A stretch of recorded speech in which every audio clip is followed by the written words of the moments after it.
The foundation of Nigeria was built on lies, and this is not the first time. This is not the second time. People are disappearing every day in Igbo land. The youth are disappearing every day.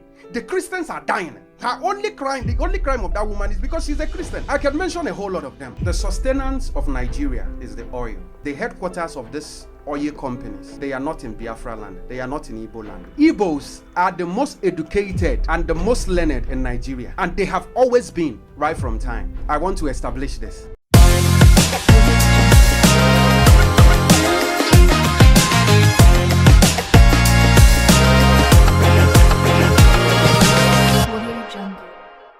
Welcome to another episode of the Classic Show on RMC TV. Like I always say, this show is made for you, our lovely viewers out there. And if you have not subscribed to our channel, please, what are you waiting for? Subscribe so you can get our subsequent post. Please, and when you subscribe, don't forget to click that notification button. So whenever we drop another video, you will receive the notification. Once again, we are back for another wonderful episode with my guest. You're welcome. Thank you. Viewers out there, my name is Uchechukwu Wangwa. I am a Pan-Africanist and I'm an artist. That's where I'm going to stop for now. Okay, great. But somebody was asking me, are you a brother to Fino? Okay. You're not sure. I think. And you're also a musician as well. Yes. I think there is something. I've decided I will ask. Your father did the away match. I will ask my father. You did away match. I will ask my father the reason why I look exactly. And Fino has to also ask my mother. Yes, we have to do that. So let's find out what really went on. Yeah, welcome to the show once again, my brother. Thank you. So you have been complaining. Igbos has been complaining. Many has been complaining, lamenting, shouting. They are being marginalized. My question is, as an Igbo man, where does this marginalization coming from? Who is marginalizing whom? How come do you say you are being marginalized? Okay. Igbos say they are marginalized. And yes, Igbos are marginalized. How? Now, the sustenance of Nigeria is the oil. And that oil belongs to the Igbos. That is one. The second one is, you talk about, that same oil. Do you know that the offices, the headquarters of this oil companies, they are not in Biafra land. They are not in Igbo land. And with that, when recruitment is ongoing, that is to say, if you apply for a job, it has to go to Lagos at the headquarters. And you know what that means. So because of that, that is why you find out that Igbos are not benefiting from those resources, that oil in their land, so those oil and gases. You mean in their you don't land. also have an Igbo people working in the oil company? Is that what you're saying? Okay, where you have, when you have 10, when you score 10 out of 100, is it a pass mark? Yes. No. When you score 10 out of 100, when no. you score 20 out of 100, is it a No. pass mark? No. It is not a pass mark. Yeah. And now, you look at it, you talk about, if you look at the Niger Delta people, okay, the rivers and Delta people and all that. Now, the jobs they are being given is pipeline security. Okay. They are the ones guiding pipeline. So what happens to recruiting them? They should actually be the ones. So because the oil is in your land, I should recruit you when you are not capable of working, when you don't have the experience, when you are not educated enough to work on that firm. I should recruit you because the resources is from your town, Okay. or from your village. Let me establish this, that the Igbos are the most educated and the most learned in Nigeria, and they have always been right from time. I want to establish this. That is one. So there is no way you can say that they are not learned. They are the most educated tribe in Nigeria. Even right from time. The facts. So if you are like as you say, if you are being educated, how then do you search for somebody you are educated more than to supersede you? Fine. Or to ride on you? Fine. Or to marginalize you? Fine. If you are educated. Fine. Do you now see what we are talking about? Now, you have first class. You've gone for a job interview, and you find out somebody with third class getting that job. And the reason why you didn't get that job is because you have an Igbo name. Now, do you know that people have to go to the extent of changing their Igbo names to Yoruba and Hausa names? There is one of the white comedians I was watching. I have his video here. He said that after the war, his father has to change his name. They attached an Hausa name to the name so that he can survive, so that he can have access, so that he can have opportunity.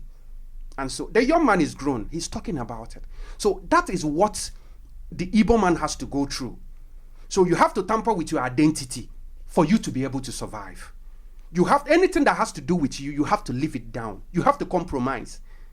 You have to betray your people for you to be able to survive in Nigeria as an Igbo. But the resources of Nigeria is actually coming from your backyard. But how then do you start for somebody to come and take what belongs to you in the first place? Now, we've protested. So many people. Why do you even have to wait to get to the level of you protesting to get what belongs to you? Why do you sit down for somebody to take what belongs to you in the first place? What will you do? Because this is a systematic plan, project designed by government to keep Igbos down. Now, let me tell you something. There was a place I visited in our Mama. When I visited there, that is one of the places that has the biggest reserve of oil wells. Is in Imo State. When I went there, it was like I was thinking it was a hill, a mountain, a hill, a valley, but I never knew it was a road. Like the car will be under, then you'll be seeing something like a hill. So that is to say, the road has been washed. Erosion has washed the road. They don't have road as of then, but that is where oil is coming from and all that. But those people cannot penetrate without feeding or closing the mouths of the people who own the land, your chiefs, and so on and so forth. Well, I can't say on that, but the thing is, when you talk about oil wells, you find out that the Igbos don't have access to it, but the Hausas and the Yorubas are the ones controlling. They have a lot of Igbos who have oil wells. Oh no, there are a lot of them. Who are those? There are a lot of them. No.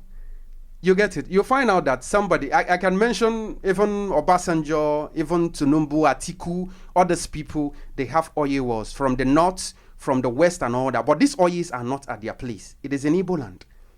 You get it. As Atiku is, I know so many of his companies and all that. You get it. He's both on air and all that. I know a lot of his companies and so. So even they're not even told you that the oil in Igbo land belongs to them. You get it. It belongs to Zamfara. It belongs to them and all that. And they've been drilling this oil. Even this oil, you find out they pipe this oil from Igbo land to the north. Even. I don't understand. You sat for somebody to come and take what belongs to you. And what will you do? When you try to protest, they will kill you. But why would when you try to oppose, they will shoot you. They will kill you. No, the thing is that they are not ready. Many of your elite, they are enjoying the dividend. Fine. Now, you understand that when you go to a community, you know that because those places you're talking about, where they take the oil and so on and so forth, they benefit the kings and the chiefs. They collect money to allow the people to penetrate, to pass there. Narat, where they inside the house, they take the one where the outside say meet they inside the kitchen. Now, fine, yes, they like the Igbo elites, the politicians.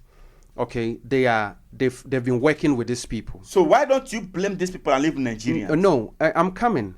You can't blame them because these people constitute only 2%. The 80% are the citizens. So if you have, because don't forget that if you're a president or you're holding office, if you're a president, you swore to protect the people and make their life comfortable. You get it. Security and otherwise, provide social amenities and all that. You get it. So if you actually have the interest of the people at heart, you won't go and give 2% money or bribe them just to make sure that 80-something% of people or 90-something stays down. You get it? So what they do is when you clamor, when you protest and all that, they just come to those few individuals, give them money to be able to shut the mouth of the youth. And the youth are not actually agreeing to it. So what they do is to use force. They use the military, they use the police, they use force to chase them away, to kill them and all that. So that is it. There should, at least these people should be able to benefit. Like if you talk about Dubai, you talk about UAE, you talk about Saudi Arabia and all these people that owns oil, the citizens are actually benefiting the dividends of the oil. But when it comes to an Igbo man, it is a different case. So why is our own different? That is one. Now, you talk about areas of appointment. Check the current appointment that Tinubu, the president of Nigeria, appointed. How many Igbo men do you see there? Even in the defense and all that. Even in the area of, even the former president, which is Buhari, how many Igbo men do you see there? So these are the things that the Igbos are clamoring about. But I would have loved you people to be on that Igbo president seat. Let's see whether you will not employ or appoint the same Igbos to occupy the positions. Now, even an Igbo man cannot become a president. Why? Because you are not in unity. Because it is written. Because you are not in unity. It is not unity. No, you are not in unity. No, it is not unity. You are not in unity. It is not unity. I gave you an instance of during the Obasanjo regime. What happens during the Obasanjo regime? What happened? Obasanjo was the president. We say Obama. Atiku, Hausa man, was the vice. They give Igbo people the Senate president. What they do? They messed it up. Within the 8 years, they impeached themselves 6 times. Six times they impeached themselves. So how then do you think they will get to the presidency? That's when the Nigeria realized that, oh, these people, Ghana, they were so much mule. That's when they know that their head is not correct. So let's use them. And they're using you people. And you're here crying that you are being marginalized. Okay, so it is okay to feed for Igbo resources to feed Nigeria. It's an opportunity. It's a business. Okay, why is it the same way you say you are a business person, they see you as their business. You are their goose. Why is it that the gold from the north and other resources from the north, they protected their own? Protect their own? Why is it not feeding Nigeria? Because they are wise. They are wise. You see them as a fool, and you claim you are wise. Okay. But the reverse is the case. They are wise. Now, see, the only thing that contributes to Nigeria GDP is Igbo's oil, is Biafra's oil. And another thing is Granite Pyramid. So all the gold and all those precious stones in the north is being harvested by only the elite from the north. From the north, yes. If you don't like, harvest your own. No. Get the picture. They are mining their gold. Yes. It is only for the north. Yes. Yes. But the oil from Igbo land is for Nigeria. Yes, because you made it to be so. Okay. So, and now these people are asking that they want to leave. They want to have their Biafra. So that they will go. Because that is the only way an Igbo man can effectively... But it can't work. Why can't it work? It can work. Why can't it work? It can work. Why? As long as Igbos, many of them are benefiting from the purse or from the coffers of Nigeria. It will never come. Why the 98 others are suffering? They don't care. Oh no, they don't care. No, it may not work before or may not have worked before. I think even our last podcast, Tinubu, Buhari, they made it known to everybody. They say Kano should have been working freely, but it was his own people that is voting him. It was out there. It's a statement that is out there. No, I want to say something. I remember the same Igbo man is saying that over his dead body that Obi will become a president. But the same man from Anambra State asked him. But for that one, on Igbo man becoming president, it cannot. Because it is a momo. It is a momo that is written in Abuja that an Igbo man cannot become. And it is the British. The same British that say that the Igbo man will never be a president. Fine. The same British man is telling you can never have Biafra. So with that, now see, no, that was then. It's no longer now. Oh. Because the people has awoken. So if the gold from the north belongs to the north, then the oil from Igbo land, from Biafra land, should belong to Biafrans. So now the people will go. They are ready to go. They want to have their own state, and nothing will stop it. Okay. Nothing will stop it because Yes. the level of awakening is massive, is much. Okay. So that is just how it is. Thank you. You have messed up your position, because if you have a unity, they say unity will stand, divided will do what? Will destroy. Because there was no unity among you to fight to secure what belongs to you. Now listen. In the Nigerians, in Nigerian constitution, there is what we call federal character. Yeah. Once federal character is invoked, there is nothing like whether there is unity or not. The fairness, this is what belongs to you. So however you want to do it, you can do it. But also It's forget, just like- but also forget this is a politics. Yes, I'm coming. What I mean is, somebody comes to, maybe your parents comes to give you money. Yeah. This money is for you. Yeah. Whatever you want to do with Yeah. it, you do with it. Okay, now So let you're me, sure now let that me this- use this the same narrative. Okay. You give your son a money for his school fees. He went and embezzled it. You give him another money for his school fees. You went and embezzled it. Will you still give money to that child again? No, not school fees. You're giving him the money for whatever he wishes to do with it. No, the money given to you wasn't use it for whatever. There was a reason why that position is given to you.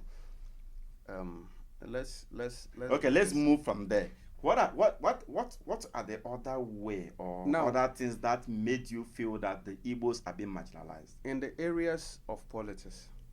Even I don't want to. There are certain things I don't want to say because I believe in the unification of the Igbos. You get it.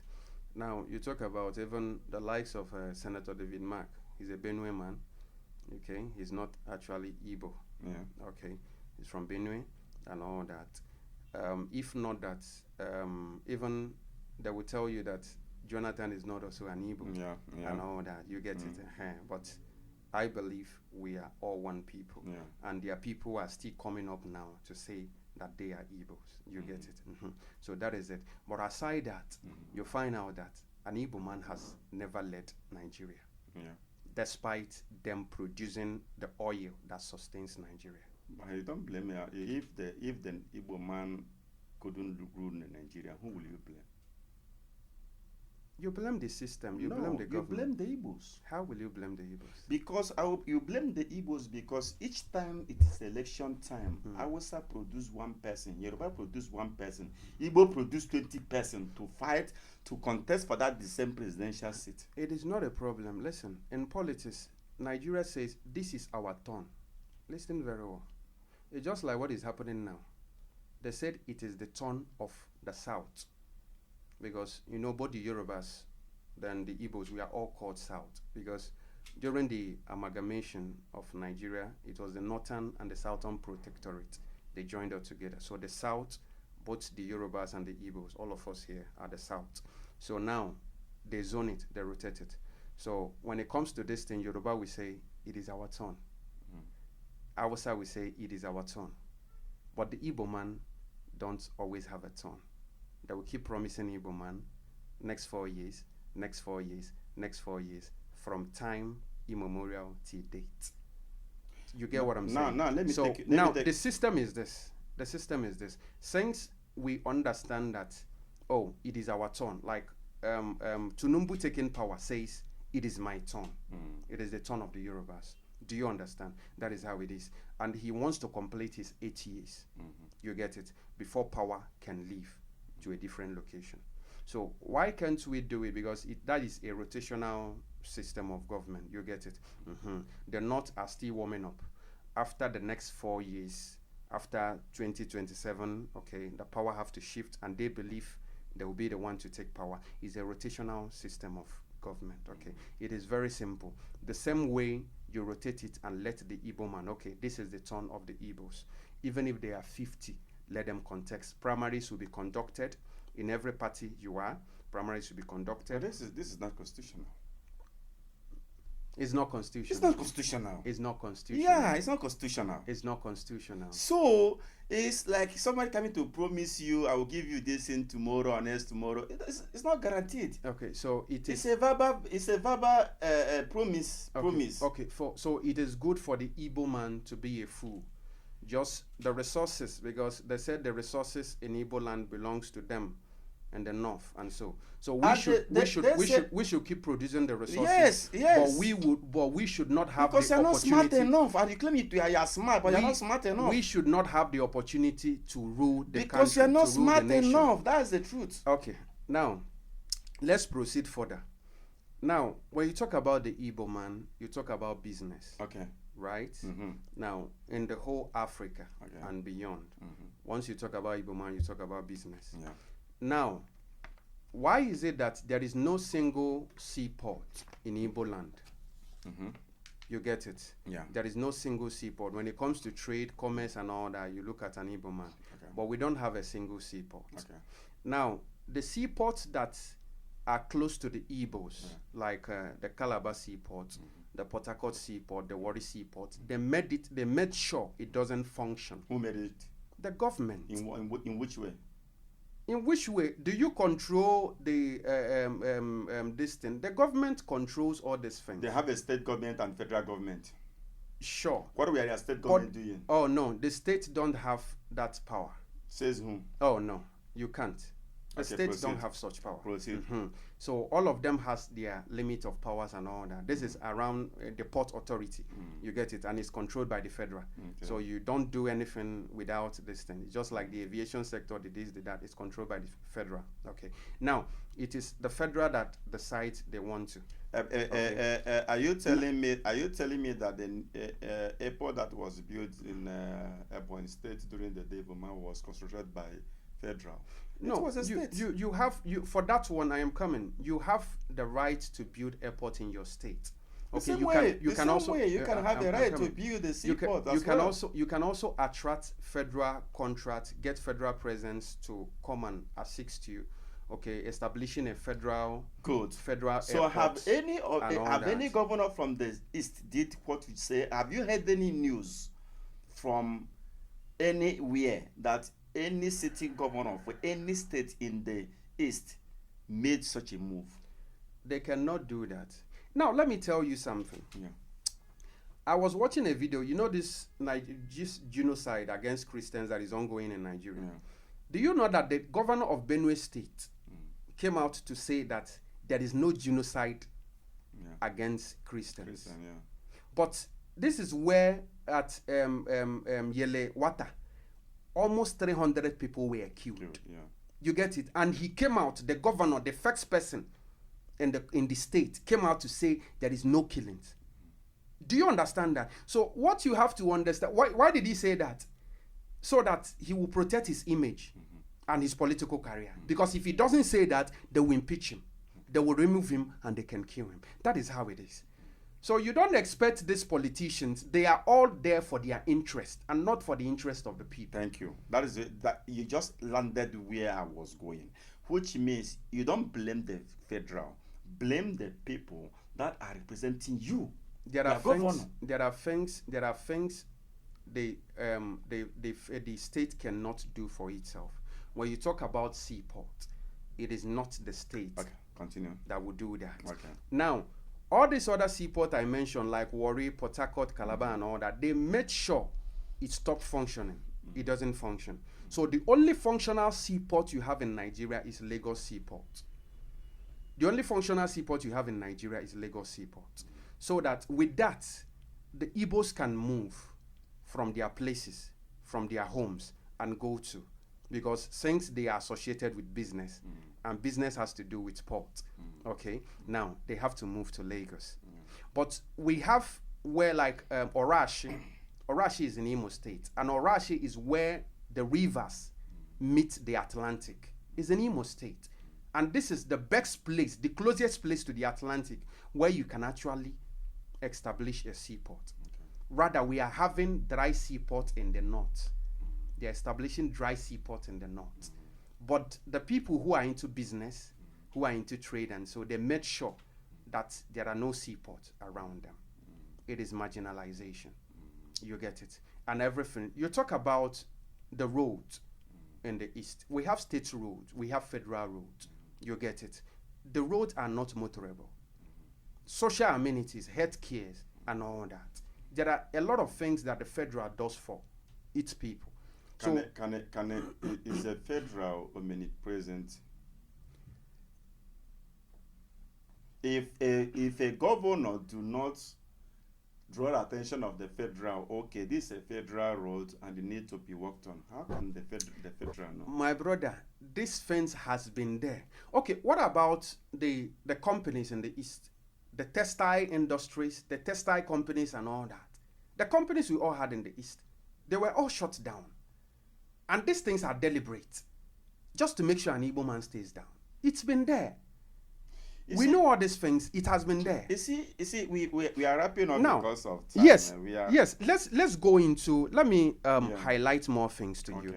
Let's go into if you talk about the war before the Civil War of 1967, that lasted for 3 years. You get it. Igbos had billionaires and all that. You get it. But all those monies they had were all frozen. You get it. After the war, yes. It was all frozen. You get it. And this other region used those monies to build schools for their people and give them scholarship. Okay. That is an Igbo man's money. They were given 20 pounds. You get it, which is equivalent to 20 naira. 20 pesos and all that. You get it. So all the monies an Igbo man had was just gone. Now Igbos don't have money. Igbo is the richest tribe in Africa. So why you have money and you are still complaining of being marginalized? No. The fairness, listen, being marginalized, I don't have money. Having money is an individual thing. They are working.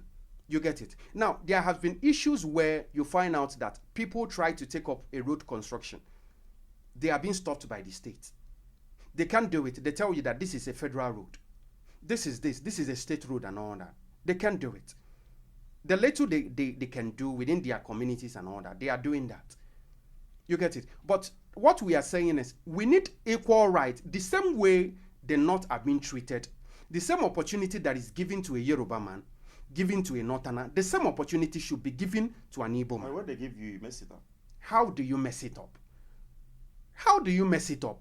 When they give you, mess it up. No. Because if the Igbo elite, we are behind P2B in the last ended election, I don't think we'll sit here and be complaining that Igbo man is not a president. The same the Igbo people, the same his Igbo men, the same his Igbo brother, we are the one, many of them swore that Obi will never test that presidential seat. The same Igbo people. Even from the same Anambra where he come from, there is one influential man, well known in that Anambra, say Obi can never smell that presidency as long as he's concerned. Listen. The same Igbo. Listen. At the end, you people blame all that tribe. Listen. There is a memo in government, even so what they said it even before now, that an Igbo man can never become president. This thing wasn't even a Nigerian thing. During the colonial time, that was when they made it that way. The British themselves made it that way, told them that an Igbo man should not be allowed to become president. Yes. That is number one. Yeah. And Nigeria had this script till date. Do you understand? So forget about what you're saying. An Igbo man said another person would not become president and all that. It is politics. I am in PDP. You are in APC. I am in Labour Party. I am in this. I'm all that. That is what happens in politics. Do you understand? But the script is already there that an Igbo man can never become president. So can that script, so forget about that script can it be rewritten? How can it be rewritten? That means you people are ready to accept whatever that is happening. Why will we? That is why we are saying that Igbo man wants freedom. Igbo man wants Biafra. No, he wants freedom. The same person who said they shouldn't allow you to be president, what makes you think he will allow you to be free? Freedom is in our hands. It is not a problem. It is just the people. But the equality is not in your hands. The equality is in the hands of the state. We've protested for equality. It is not working. When you come out to protest, you're being killed and all that. So what do? You see, I was thinking that you will go before we close. I'm thinking of maybe this marginalization. You will go to the tangent of Igbo's shop being destroyed, their house being destroyed in Lagos, and so on and so forth. Fine. Fine. I was still coming to that. Yeah. To that angle. You get it? Of what is happening in Lagos. Igbo shops being destroyed, their businesses being destroyed, and so. Now, the only crime they committed was because they are Igbo. Okay, that is the height of marginalization. You see. Okay. Okay. Now, the fairness, you made it. You just crippled an Igbo man's economy. Just you monopolized Lagos. Lagos is monopolized. Okay, and when there is monopoly, what happens? People have to leave their places to come to where a station where everything happens. Okay. You can't go home and beautify your place. But the place, you built another person's place, and you come out, you say you are the builder of another person's country or city. The place you're talking about is not built. The place you're talking about is not in good form. The government made it so. So what stops you? Listen, when Hausa man come to Igbo land, he is coming out there with a mat. And when he finish whatever he's doing, he go back. The same with Yoruba. But you come to Yoruba land, even Ghana here, even every other country, you will come, you start building skyscraper, living your own home, and they try to take it, and then now the people start to see as a threat. That is because, and you don't want them to react. That is because nobody believes in unity and oneness more than an Igbo man. Nobody believes in peace more than an Igbo man. An Igbo man sees anywhere he comes to as a home. Even when you are accepted or you are not accepted. Fine, that is now a problem. It's not wise enough for you to know, okay, where I am, I'm not welcome. Fine, that is now the problem. Now, the major one I want to talk about before we do this thing is the issue of marginalization when it comes to tribe, okay, when it comes to Igbo, like the case of Nnamdi Kanu, for instance, okay, because he's Igbo, okay, we've seen people who has done all that. It's just like Sunday Igboho. Okay, we saw him, they have to hide him, they took him to Benin Republic, they keep hiding him. He was avoiding the whole court process and all that. You get it. At the end of the whole thing, they have to pay him, send him outside and all that. You get it. We see Fulani headsmen, you see the northerners and all that, killing people, destroying farms and all that. But at the end of the whole thing, they are walking freely and so. But Nnamdi Kanu, because he's an Igbo man, look at his case today. Okay, now, there is a story of one woman. Her name is Callista Ifedi. What is the crime of this woman? The crime of this woman is because she is an Igbo. They said the DSS adopted her. They kidnapped her. They said she is an IPOB. Is it the case of the man who cooked food for their Biafra? Yes, yes. She's a food seller. Vendor. Okay, she sells food. Now, her crime is that she's Igbo. They say she's an IPOB. What is an IPOB? Indigenous people of Biafra. Biafra is their territory. Every Igbo man is a Biafran. That is where you find yourself. It's just like saying indigenous person of Ashanti, indigenous person of Ewe. So her only crime was just being a Biafran, being an Igbo. So DSS adopted her in 2021. For 4 years, they didn't hear from her. It was her, she and the husband. Yes. They later released the husband 2 years ago. Fine. And the woman died for 4 years. For 4 years, they've not heard from her and all that. She was harassed, she was tormented, tortured, and all that. Her only crime was being an Igbo person. Now, for 4 years they had her. It is this January that DSX now came out to say she died in their custody. She died in their custody. Now, imagine the marginalization. Imagine the treatment. This can happen to anybody. It has been, this is not the first time. This is happening to so many youth. It can happen to any tribe. What I'm telling, no. The Igbos are the ones targeted. No. It can happen to any tribe. No, the Igbos are the one targeted. Do you know how many youths that has disappeared? They've killed some in Abia State. They killed them and used acid on their bodies. They dissolve their bodies and so. And this particular woman we are talking about now, I'm even asking, I want them to exhume her body. Because Nigerian securities has been alleged to be involved in organ harvesting. Yes, organ harvesting. So I would even like them to assume that woman's body to confirm if her body part is complete. Even the Okozo SARS that we are alleged to be into woman organ harvesting. The guy who exposed that secret, that guy is still in detention till date. I heard after exposing that secret, he ran to Benin Republic. Interpol came to Benin Republic and took that young man, sent him back to Nigeria. He's still in detention till date without trial. How can you arrest somebody without trial? You don't take the person to court. You don't do this thing on the allegation that she's an IPOB. She's an Igbo person. That is the allegation. There is no crime she committed. She wasn't found with a gun. She didn't kill anybody. She's an Igbo. Because everybody who happens to be an Igbo is an IPOB person. Is an indigenous. That is their land. Do you understand? There are many of these cases. I have one of my friends that was abducted. He was taken by the military on the way. God helped him to survive. I don't know how he survived.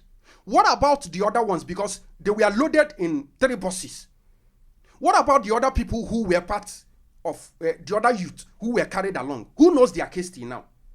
Who knows the fate of those people? And this is not the first time. This is not the second time. People are disappearing every day in Igbo land. The youth are disappearing every day. The Christians are dying. The only crime of that woman is because she's a Christian. That is her only crime. Yes, because other tribes, they speak up. Their leader defend them. Their leader stands for them. But your own leader, should I say? But the Igbos has been speaking for a very long time. No, the Nnamdi that is talking, what is his case? People that are speaking, all the people that they don't carry weight. They doesn't carry weight. Who doesn't carry? Nnamdi Kanu. No, the people speak. Only him speaking for Igbo. But other people has been talking. Who? Oh, so many people. There has been so many people. No, a lot of them I can mention. I can mention a whole lot of them. They have been there talking on the marginalization, so now the killing. The point is that are we going to see equality in Nigeria anytime soon? But there is fine. There is no way we can have equality in Nigeria, because one is that the foundation of Nigeria was built on lies. Is built on lies and deceit. So they should keep on suffering. There is no remedy if that what you are saying. If to go back what you are saying, there's no remedy. No, an Igbo man will not take that again. They have made their fate. They said they want Biafra. Okay. So every indigenous tribes in Nigeria should go. The reason why they don't want Biafra to go is, one, the oil. Because if the Igbos go, they are going with their oil. That is one. And there is also a revelation that somebody told Mazen Nnamdi Kanu, he's from Benue. He's an indigenous Benuean person. Their fear is, he told Mazen Nnamdi Kanu that their fear is, if the Igbos go, what will happen to them? That the Igbos has been the savior of Nigeria. Without that, the Fulanis would have overrun them. Do you understand the thing? So one is the oil. The second one is the fear of other indigenous Nigerian tribes surviving. Because without the Igbos, they would have been long gone by Fulanis and bandits. Okay. So that is just it. The marginalization of an Igbo man, right from time immemorial. Okay, now, see, let me tell you the story. I don't know if you know about Louis Odumegwu Ojukwu, the father of Ikemba Odumegwu Ojukwu. Okay, the father of Ojukwu. I will come to that. Okay. Yeah, I'll come to that. So we have to wrap up. Maybe we'll reschedule the part 2 or the next episode on this very subject or discussion. But I'm getting a sign that we are running out of time.